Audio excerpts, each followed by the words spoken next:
Hello, hi, and good morning to all.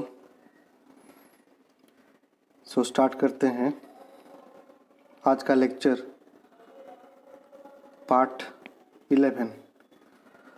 Start करने से पहले ये मैं हूँ और ये मेरे सामने मेरी क्वेश्चन है और यहाँ पे पढ़ाई हो रही है।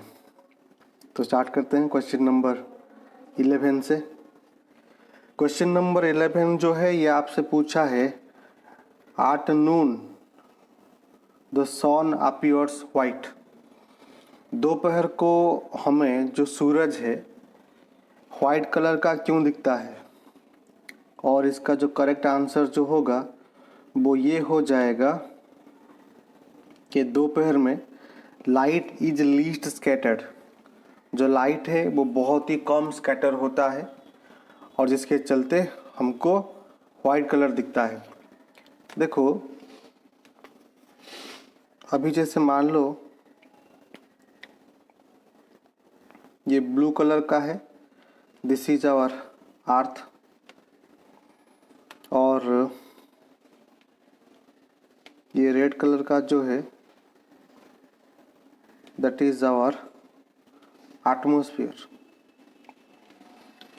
और जो सनलाइट है वो मान लो वैसे आ रही है, दोपहर का जो टाइम है वो ऐसे आ रही है सनलाइट, ठीक है, दिस इज सनलाइट। तो आप देख सकते हो यहाँ पे ये जो डिस्टेंस है, ये जो एटमॉस्फेयर का जो डिस्टेंस, ये जो सनलाइट ट्रैवल कर रहा है, ये डिस्टेंस बहुत ही कम है। तो डिस्टेंस अगर कम हो जाएगा तो स्कैटरिंग भी कम हो जाएगी। तो स्कैटरिंग कम हुई तो इसका मतलब जो डिफरेंट कलर जो हैं वो बहुत ही, जितने सारे जो 7 कलर्स हैं ना वो बहुत ही कम स्कैटर होंगे। तो इसका मतलब हमें सारे कलर्स का मिक्सचर दिखेगा, हमें टोटली सारे कलर्स का मिक्सचर ही दिखेगा। और ये सारे कलर जब मिक्स हो जाएंगे तो हमें वाइट कलर देंगे, तो जिसके चलते हमें वाइट दिखता है। नेक्स्ट क्वेश्चन नंबर 12 पे आते हैं। What will happen if deer is missing in the food chain? देखो यहाँ पे एक फूड चेन दिया है, यहाँ पे एक फूड चेन दिया है, और ये जो बीच में जो डियर है, अगर ये डियर अगर एब्सेंट होगा तो क्या होगा? तो जाहिर सी बात है, अगर डियर एब्सेंट हो जाता है तो टाइगर तो ग्रास को नहीं खाएगा। तो इसका मतलब जो टाइगर की जो आबादी है वो डेफिनेटली कम हो जाएगी और जो ग्रास की आबादी है वो डेफिनेटली बढ़ेगी। तो देखिए हमारे ऑप्शन में क्या है। सो ऑप्शन में यहाँ पे दिया है the population of tiger decrease and the population of grass increases. Clear सा आंसर। नेक्स्ट क्वेश्चन पे आते हैं। Organisms of a higher trophic level which feed on several types of organisms belonging to lower trophic level constitute what? प्यारा सा सवाल है।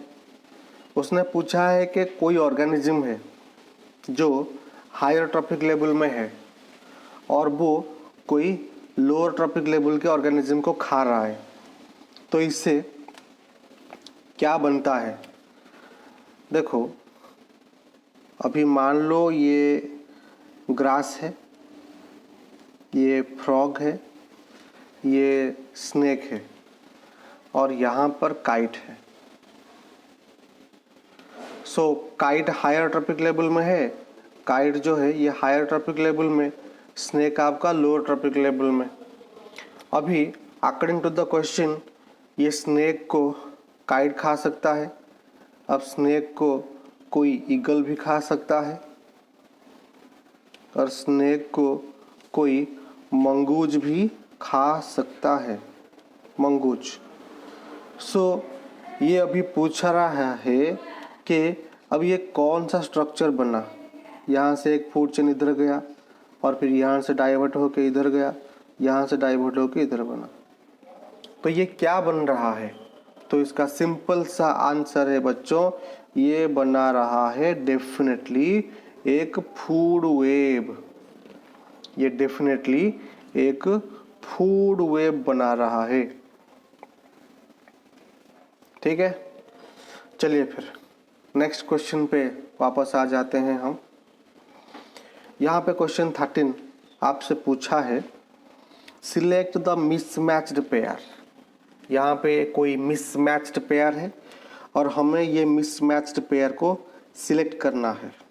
ठीक है, तो चलिए, सो पहला पेयर दिया है, biomagnification accumulation of chemicals at the successive tropic levels of a food chain। जो बायोमैग्निफिकेशन होता है फूड चेन में हार्मफुल केमिकल सब्सटेंस जो गैदर करते हैं, इकट्ठे होते हैं, हम उसे ही कहते हैं बायोमैग्निफिकेशन। और ये बात बिल्कुल ही सही है, कोई इस पर खराबी नहीं। तो चलिए नेक्स्ट ऑप्शन पे हम वापस आ जाते हैं।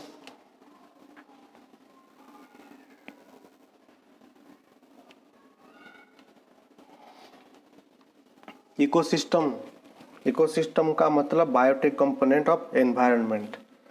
यहाँ पे ये थोड़ा सा मुझे खटक रहा है तो इसको रहने देते हैं, ऑप्शन सी पे चलते हैं।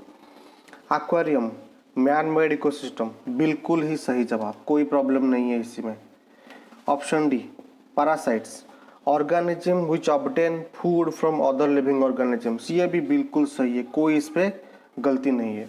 लेकिन ये जो ऑप्शन बी है यहाँ पे थोड़ा सा मुझे गलती लग रही है, क्योंकि ये दिया है इकोसिस्टम मीन्स बायोटिक कंपोनेंट्स, लेकिन हम जानते हैं कि इकोसिस्टम क्या होता है, बायोटिक कंपोनेंट और अबायोटिक कंपोनेंट इकट्ठा मिलके बनाते हैं आपके इकोसिस्टम।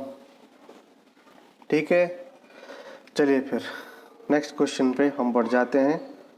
और ये जो क्वेश्चन है आपका असर्शन एंड रीजनिंग के ऊपर आधारित है। तो चलिए फर्स्ट क्वेश्चन हम करते हैं। असर्शन में स्टेटमेंट दिया है, the resistivity of a conductor increases with increasing of temperature. मतलब रेजिस्टिविटी बढ़ेगी अगर टेम्परेचर बढ़ा तो। बात बिल्कुल सही, कोई खराबी नहीं है इसमें। तो इसका मतलब आपका जो असर्शन है ये बिल्कुल सही है, कोई प्रॉब्लम नहीं है। रीजन में क्या दिया है, resistivity is the reciprocal of conductivity. Resistivity is the reciprocal of conductivity. तो यहाँ पर देखो, यहाँ पर resistivity is the reciprocal of conductivity, ये स्टेटमेंट भी बिल्कुल सही है, कोई प्रॉब्लम नहीं है इसमें। लेकिन यहाँ पर जो ऑप्शन हो जाएगा हमारा, ये ऑप्शन हो जाएगा हमारा बी, क्योंकि असर्शन भी सही है और रीजनिंग भी सही है। लेकिन जो करेक्ट एक्सप्लेनेशन होगा, जो आर है हमारा, ये करेक्ट एक्सप्लेनेशन नहीं है असर्शन का। असर्शन में हमसे बिल्कुल एक अलग ही बात पूछा है और रीजन में भी एक अलग ही बात हमको दिया है, तो दोनों में कोई भी रिलेशन नहीं है। तो इसीलिए आपका जो असर्शन है वो भी सही, रीजनिंग जो है वो भी सही, लेकिन दोनों के बीच कोई रिलेशन नहीं है। ठीक है, चलिए फिर नेक्स्ट क्वेश्चन पे हम आते हैं। क्वेश्चन नंबर 15 से स्टार्ट करेंगे। असर्शन में आपको दिया है,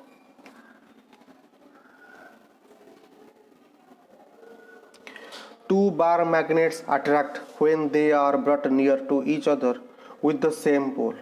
ये क्या बात पूछ लिया इसने पूछा कि यहाँ पे एक बार मैग्नेट है और यहाँ पे एक बार मैग्नेट है, और ये है इस बार मैग्नेट का नॉर्थ पोल मान लीजिए और ये भी नॉर्थ पोल है, तो यहाँ पे दोनों के बीच अट्रैक्शन होगा, ये उसने आपके असर्शन में दिया है।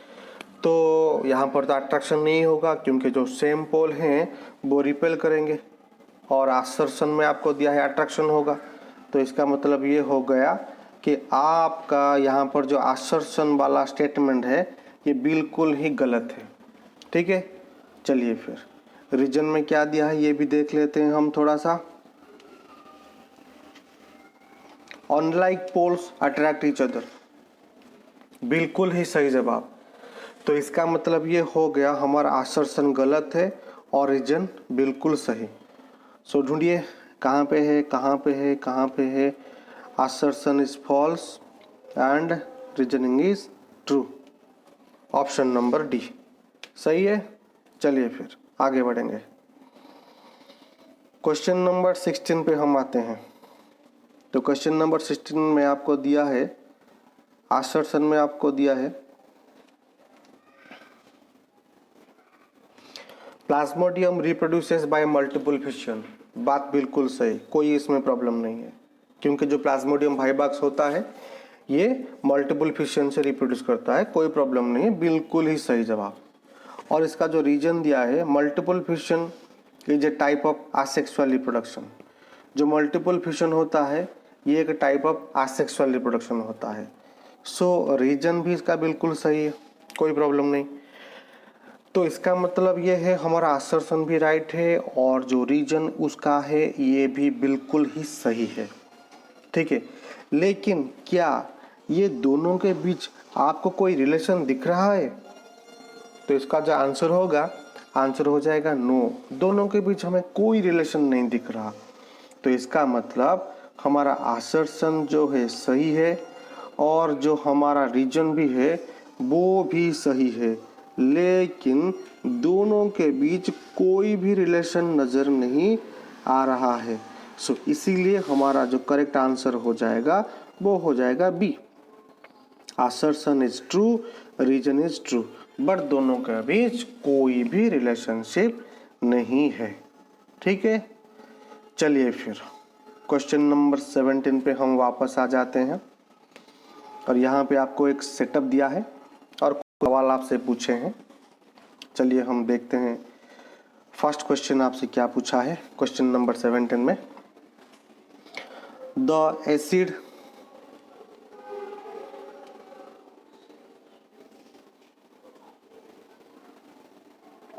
The above experimental setup shows reaction between metal and dash।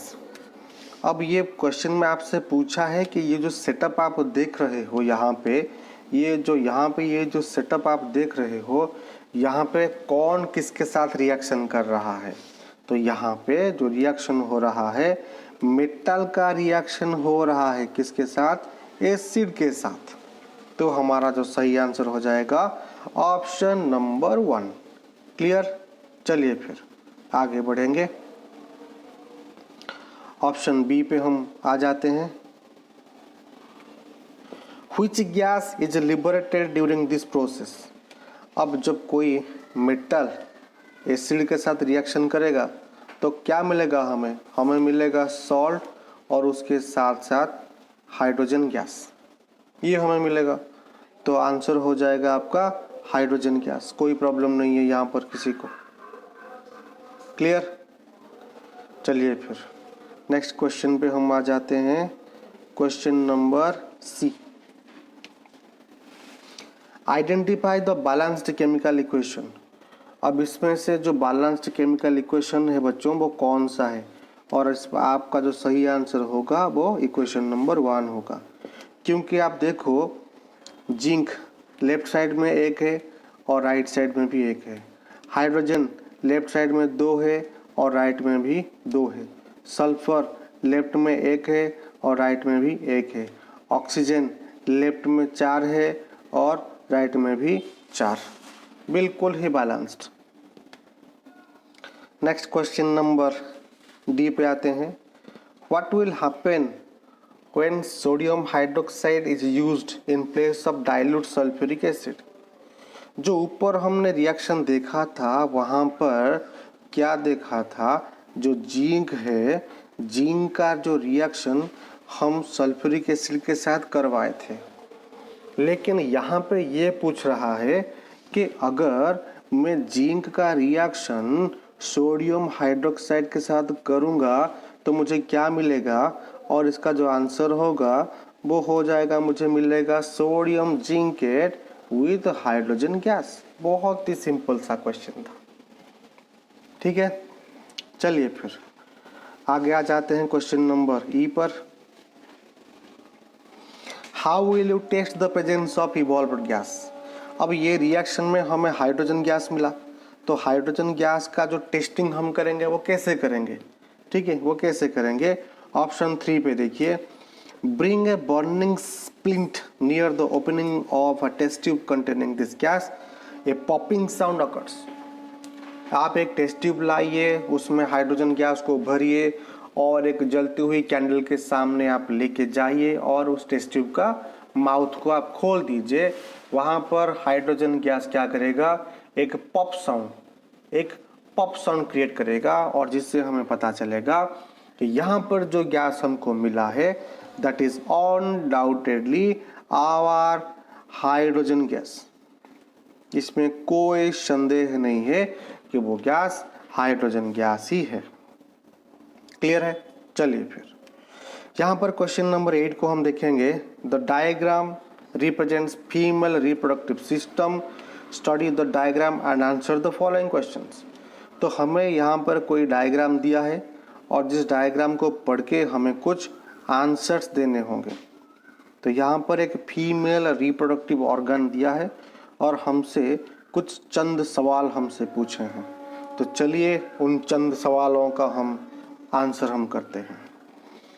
पहला सवाल आपके सामने कंप्यूटर के सामने ये रहा, व्हिच पार्ट प्रोड्यूसेस ओवम। वो कौन सा पार्ट है बंधु जो ओवम को बना रहा है, और ये पार्ट और कोई नहीं, दैट इज पार्ट नंबर 7 और उसका नाम है, पार्ट नंबर 7 उसका नाम है ओवरी। Part number 7 ovary. चलिए फिर नेक्स्ट क्वेश्चन पे आते हैं हम। Next question number B, the process of fertilisation takes place in which of the following part. Fertilisation कौन से पार्ट में होता है, और जो आंसर है उसका 5। फर्टिलाइजेशन का जो आंसर है दैट इज 5, और ये जो 5 है ये होता है fallopian tube, that is fallopian tube. ठीक है, that is fallopian tube. Clear. चलिए फिर नेक्स्ट क्वेश्चन पे आते हैं। Question number C, where does the implantation of embryo takes place. अब ये पूछा है जो इम्प्लांटेशन होता है वो कहाँ पर होता है। इम्प्लांटेशन जो होता है वो कहाँ पर होता है। तो इसका जो आंसर हो जाएगा, इसका जो आंसर होगा दैट इज़, यहाँ पे देखिए आप, इसका जो आंसर होगा that is option number 4, uterus में होता है इसका इम्प्लांटेशन। यूटेरस में होता है इसका इम्प्लांटेशन, यूटेरस। क्लियर। चलिए फिर नेक्स्ट क्वेश्चन पे आते हैं। क्वेश्चन नंबर सी, तो सी को थोड़ा ध्यान से देखेंगे। Where does the implantation of embryo takes place. अरे सी को तो हमने ख़त्म कर लिया। चलिए क्वेश्चन नंबर 4 को हम देखते हैं। Question number D, in which part block is created surgically to prevent fertilisation. वो कौन सा पार्ट है जिसको हम ब्लॉक करते हैं ताकि फर्टिलाइजेशन ना हो। अब जैसे आप देख सकते हो कि ये एक फीमेल रिप्रोडक्टिव ऑर्गन है, तो इसका मतलब जो ब्लॉक हम करेंगे दैट इज ट्यूबेक्टोमी। ये जो फैलोपियन ट्यूब आप देख रहे हो, हम फैलोपियन ट्यूब को ही ब्लॉक करते हैं और जिसे हम कहते हैं ट्यूबेक्टोमी, जिसे हम कहते हैं ट्यूबेक्टोमी। ठीक है। चलिए फिर, तो ये कौन सा पार्ट हो जाएगा, ये हो जाएगा आपका पार्ट नंबर 5। तो यहाँ पे आंसर हो जाएगा आपका पार्ट नंबर 5। ठीक है। चलिए क्वेश्चन नंबर ई पे हम आते हैं। In which of the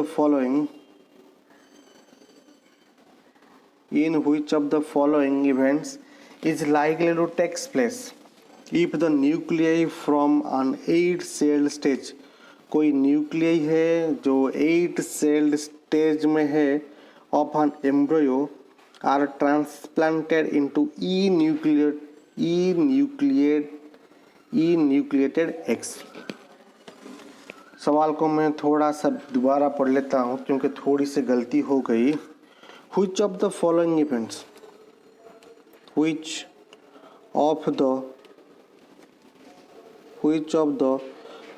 events likely to take place if the nuclei from an 8-celled stage of an embryo are transplanted into enucleated eggs।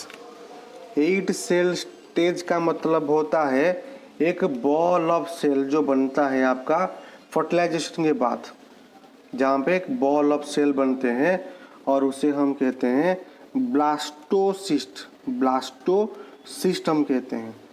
तो अकॉर्डिंग टू द क्वेश्चन आपको blastocyst से ई nucleated eggs तक आपको जाना है।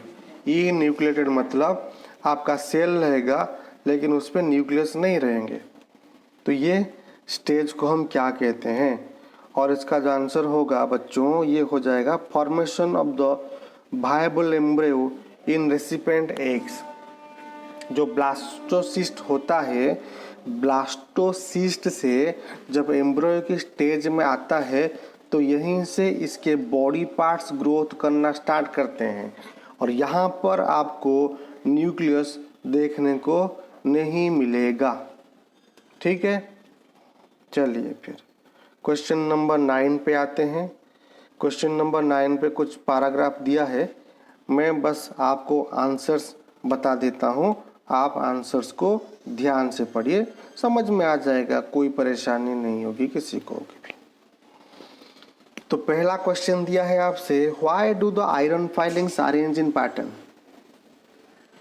तो according to the question आपने एक मैग्नेट लिया और ये मैग्नेट का नॉर्थ है, ये मैग्नेट का नॉर्थ है और ये मैग्नेट का साउथ है। और जो मैग्नेटिक फील्ड लाइन है, नहीं मैग्नेटिक फील्ड लाइन नहीं, और आपने क्या किया, ऐसे आयरन फाइलिंग्स आपने लिए, ऐसे आयरन फाइलिंग्स इसके चारों तरफ डाल दिया और आप थोड़ा सा टैप किए, थोड़ा सा जहाँ जिस जगह पर आपने मैग्नेट को रखा था उस पॉइंट को थोड़ा सा आपने टैप किया। ऐसा करने के बाद आपने ये पाया कि जो आयरन के फाइलिंग्स हैं वो एक पैटर्न में अरेंज हो गए, वो एक डेफिनेट पैटर्न में क्या हुए, अरेंज हो गए। तो इसका मीनिंग क्या है? अकॉर्डिंग टू द क्वेश्चन इसका जो मीनिंग है, इसका मीनिंग क्या है हमसे पूछा है। इसका मीनिंग हमसे पूछा है कि इसका मीनिंग एक्चुअल में क्या है। तो आंसर करते हैं बच्चों। Why do the iron filings arrange in A pattern. ये जो आयरन फाइलिंग्स है ये एक पैटर्न में क्यों अरेंज हुआ, ये एक पैटर्न में क्यों अरेंज हुआ ये हमसे पूछा है। और इसका जो आंसर होगा वो हो जाएगा आपका option number 1, due to force exerted by the magnet within its magnetic field. ठीक है, जो मैग्नेट है ये मैग्नेट क्या करता है, लेट अस अज्यूम दैट ये कोई मैग्नेट है और मैग्नेट का ये जो है नॉर्थ पोल है और ये जो है साउथ पोल है, और मैग्नेट के पास अपनी एक मैग्नेटिक फील्ड होती है जो नॉर्थ से शुरू होती है और साउथ पर ख़त्म होती है। सो इसी के वजह से जो आयरन के फाइलिंग्स हैं, इसी के ही वजह से जो आयरन फाइलिंग्स है वो एक पैटर्न में, इसी पैटर्न में अरेंज हो गए। Next question, B. The lines along which the iron filings align represent what? It moves from dash. देखो, the lines along which the iron filings align represents magnetic field lines. जो magnet है, ये magnet है, और यहाँ पे ये जो लाइन आपको दिखा रहा है, ये लाइन को हम क्या कहते हैं? सिंपल मैग्नेटिक फील्ड लाइन कहते हैं. It moves from dash. It moves from north to south. तो हमेशा नॉर्थ से साउथ की तरफ ये भागता है. ठीक है, चलिए फिर option number C. What does the crowding of iron filings at the magnet indicate? अगर कोई मैग्नेटिक फील्ड है लाइक दिस, और यहाँ पे मान लीजिए ये नॉर्थ और ये साउथ है, और हमने तो अभी देखा कि नॉर्थ से क्या होता है, मैग्नेटिक फील्ड लाइन निकलता है और साउथ पे एंटर करता है, साउथ पे enter. So according to the question, यहाँ पे मैग्नेटिक फील्ड लाइन की जो कंसंट्रेशन परसेंटेज बहुत ही ज़्यादा है. तो इसका क्या मतलब सिंपली पूछा है, what does the crowding of magnetic field lines at the end of magnet indicate. तो क्या इंडिकेट, क्या बता रहा है ये? तो आंसर हो जाएगा option 2. Magnetic field is strongest near the poles of the magnet. जहाँ पर मैग्नेटिक फील्ड लाइन की कॉन्सेंट्रेशन ज़्यादा होगी और वहाँ पर ही आपको मैग्नेटिक फील्ड स्ट्रॉन्ग मिलेगा. अब जैसे जो पोल होता है, पोल में, पोल पर मैग्नेटिक फील्ड लाइन बहुत ही स्ट्रॉन्ग होता है in comparison to the centre. ये सेंटर का पार्ट हो गया. तो सेंटर के मुकाबले पोल्स में मैग्नेटिक फील्ड लाइन ज़्यादा होता है. तो यहाँ पर जो मैग्नेट का जो स्ट्रेंथ होगा वो हाई होगा दोनों पोल्स में. चलिए फिर नेक्स्ट क्वेश्चन पे हम आ जाते हैं. Which of the following statement is correct about magnetic field strength? Magnetic field strength के मुकाबले वो कौन सा स्टेटमेंट है वो सही होगा. ठीक है, तो ऑप्शंस आर, तो ऑप्शंस क्या है थोड़ा सा हम पढ़ते हैं. Closer the lines more will be the strength, farther the lines lesser will be the strength. ठीक है, तो लाइन जितना क्लोज होगा, मैग्नेटिक फील्ड का लाइन जितना क्लोज होगा, स्ट्रेंथ उतना बढ़ेगा. जितना दूर जाएगा मैग्नेटिक फील्ड स्ट्रेंथ कम हो जाएगा. Option 2, closer the lines less will be the strength. Line magnetic field line जितना क्लोज आएगा मैग्नेटिक फील्ड स्ट्रेंथ कम होगा. बिल्कुल ही गलत जवाब. Magnetic field strength is same everywhere. हमने अभी देखा पोल पे मैग्नेटिक स्ट्रेंथ ज़्यादा होता है, तो ये भी गलत हो गया. नॉन ऑफ दिस हमसे पूछा है. नॉन ऑफ दिस कैसे होगा? ये नॉन ऑफ दिस बिल्कुल ही नहीं होगा. नॉन ऑफ दिस ये बिल्कुल ही नहीं होगा. तो इसका जो आंसर हो गया आपका, इसका जो आंसर हो गया वो हो गया आपका option number 1. Closer the lines more will be the strength. ठीक है, चलिए फिर नेक्स्ट क्वेश्चन पे हम आते हैं.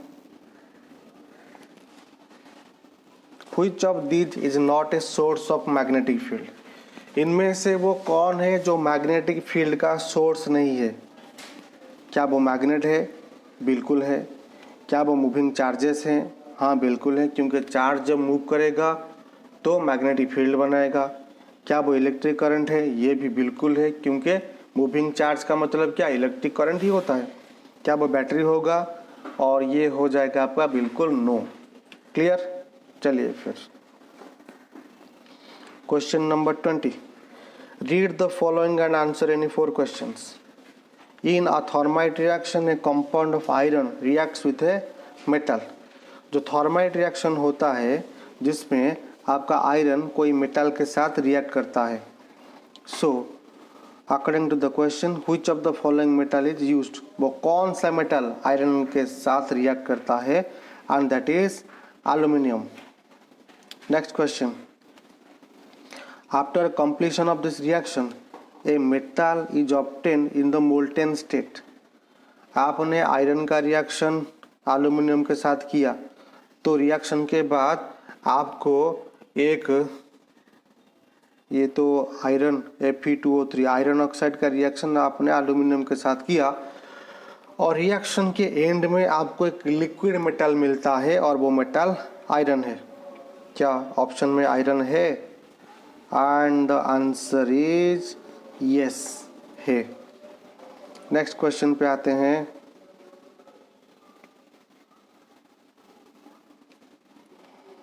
The correct reaction in the form of a balanced chemical equation. Balance कौन सा रिएक्शन बिल्कुल ही बैलेंस्ड है? तो आंसर हो जाएगा आपका ऑप्शन नंबर 1। आप मैच कर सकते हो दोनों साइड में आयरन, ऑक्सीजन और एल्यूमिनियम का नंबर को कैलकुलेट करके। तो नेक्स्ट क्वेश्चन पे आते हैं। Mention the most common use of this reaction. ये जो रिएक्शन का सबसे कॉमन यूज क्या है? तो इसका आंसर है to join railway tracks. Railway track को जॉइन करने के लिए हम इस्तेमाल करते हैं। ठीक है,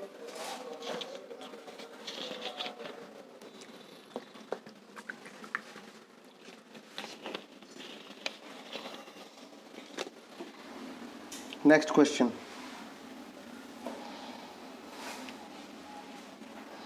the reaction of a metal with aluminum is what? Metal का रिएक्शन जो एल्यूमिनियम के साथ होता है, ये कौन सा रिएक्शन होता है?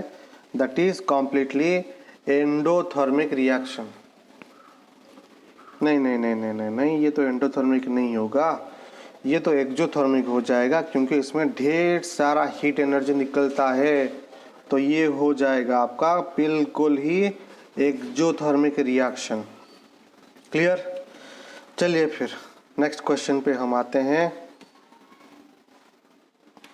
Question number 21. 1 gram copper powder was taken in a china dish and heated. आपने 1 ग्राम कॉपर पाउडर को एक चाइना डिश में लिया और इसको गर्म किया। What changes takes place on heating? क्या बदलाव आएंगी? अगर आप कभी कॉपर को ऑक्सीजन के साथ हीट करते हो तो आपको ब्लैक कलर का कॉपर पाउडर मिलता है, दैट इज कॉपर ऑक्साइड। और क्या? Next, when hydrogen is passed over this heated substance, a visible change is seen. Give the chemical equation of this reaction. तो आपने क्या किया, वो जो कॉपर ऑक्साइड को हाइड्रोजन के प्रेजेंस में भी हीट किया, तो आपको क्या मिलेगा? आपको मिल जाएगा कॉपर प्लस हाइड्रोजन गैस, ये आपको मिल जाएगा। और इसी स्टेटमेंट को आपको रिएक्शन के साथ लिखना है, तो ये हमने लिख दिया। अगर हम इसे बैलेंस करेंगे तो ये तो नहीं, यहाँ आपको वाटर मिलेगा, कॉपर प्लस वाटर। तो यहाँ पर शायद ये बैलेंस हो चुका है। कॉपर 1 हाइड्रोजन 2 ऑक्सीजन 1 और 1, ये बिल्कुल है बैलेंस्ड है, कोई प्रॉब्लम नहीं है। नेक्स्ट क्वेश्चन पे हम आते हैं। आपसे पूछा है state Mendeleev's periodic law. Mendeleev का जो पीरियोडिक लॉ है उसको आप बताइए। तो मेंडलीव का जो पीरियोडिक लॉ था, the properties of elements are the periodic functions of their atomic masses. मतलब जैसे जैसे एटम का मास बढ़ेगा एलिमेंट की प्रॉपर्टी में वैसे वैसे चेंजेस आते जाएंगे। क्लियर? और एक सवाल दिया है achievements of Mendeleev periodic table. अब मेंडलीव के टाइम में तो 63 एलिमेंट्स थे और उन्होंने पूरे 63 एलिमेंट्स को अपने पीरियोडिक टेबल में शामिल किया था, ये उनका पहला अचीवमेंट था। और दूसरा, मेंडलीव ने बेरिलियम का एटॉमिक मास जो है इसको भी करेक्ट किया था, तो ये उनका दूसरा अचीवमेंट था। और एक अचीवमेंट है, मेंडलीव ने क्या किया था, कुछ एलिमेंट्स जो उसी टाइम पे नहीं थे उनको प्रेडिक्ट किया था, उनको प्रेडिक्ट कर पाए थे। जैसे उनका नाम दिया था इक्का बोरॉन, इक्का एल्यूमिनियम, और इक्का सिलिकॉन। जो इक्का बोरॉन है वो बाद में बना स्कैंडियम, एल्यूमिनियम, इक्का एल्यूमिनियम बना गैलियम, और इक्का सिलिकॉन बना जर्मेनियम। ठीक है, चलिए फिर नेक्स्ट क्वेश्चन पे आते हैं। Question number 23, name the nitrogenous waste present in urine. Urine में जो नाइट्रोजनस वेस्ट होता है उसका नाम क्या है? एंड दैट इज यूरिया, कोई और नहीं, that is urea.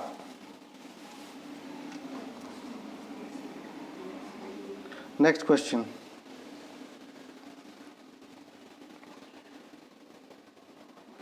What is the basic filtration unit of kidney. Kidney का जो फिल्ट्रेशन वाला यूनिट होता है उसका नाम क्या है? That is nephron, none other than that is nephron. Next question, question number 24, why did Mendel choose garden pea for his experiment. जो मेंडल ने गार्डन पी प्लांट को ही क्यों चूज किया अपने एक्सपेरिमेंट के लिए? तो मेंडल ने इसीलिए चूज किया क्योंकि जो गार्डन पी प्लांट है उसका जो लाइफ साइकिल है बहुत ही कम होता है, ये बहुत ही जल्दी से ग्रो करता है और ये ज़्यादा सीड भी ग्रो कर पाता है, और इसके जो कंट्रास्टिंग कैरेक्टर्स और इसके जो कैरेक्टर हैं वो बहुत ही कंट्रास्टिंग होते हैं, जो बाहर को दिखाई पड़ते हैं, और ये बाइसेक्सुअल प्लांट्स भी होते हैं। ठीक है, तो इसीलिए मेंडल ने चूज किया था पी प्लांट को। चलिए फिर नेक्स्ट हम आते हैं उसका दूसरा पाला बी पे। List 2 contrasting visible characters of garden pea plant. अब गार्डन पी प्लांट का 2 कंट्रास्टिंग कैरेक्टर पूछा है। अब जैसे जो हाइट एक कंट्रास्टिंग कैरेक्टर है, कोई प्लांट बिल्कुल ही टॉल और कोई प्लांट बिल्कुल ही ड्वार्फ है।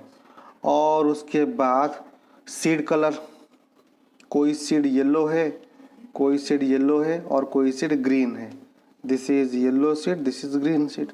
तो ये हो गए 2 contrasting characters. Clear? Question number 25, what are magnetic field lines. अब ये मैग्नेटिक फील्ड लाइन क्या है? हमने पिछले क्वेश्चन में देखा था कि मैग्नेट के चारों तरफ जो आयरन फाइलिंग्स है वो एक पैटर्न में अरेंज हो जाते हैं और उसी पैटर्न को ही हम कहते हैं magnetic field line. Next question, how is the direction of magnetic field at A point in a magnetic field determined using magnetic field lines. तो हम मैग्नेटिक फील्ड लाइन को कैसे निकालते हैं?